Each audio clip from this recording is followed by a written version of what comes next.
आता सहवास जरी नसला तरी स्मृती सुगंध देत राहील. जीवनाच्या प्रत्येक वळणावर आठवण तुमची येत राहील. कैलासवासी शिवबाई रामजी करवर यांना भावपूर्ण श्रद्धांजली.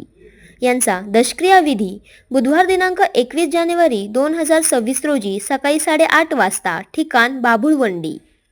शोकाकुल समस्त करवर परिवार, नातेवाईक व ग्रामस्थ बाभुळवंडी. मंगळवार दिनांक 20 जानेवारी 2026 रोजी हरिभक्त परायण अमोल महाराज बोत रुभोंडी यांची कीर्तन सेवा रात्री 9 ते 11 वाजता होईल व बुधवार दिनांक 21 जानेवारी 2026 रोजी हरिभक्त परायण ऋतुजाताई बगनर पिंपळगाव नागविंदा यांची प्रवचन सेवा सकाळी 8:30 ते 10 वाजेपर्यंत होईल.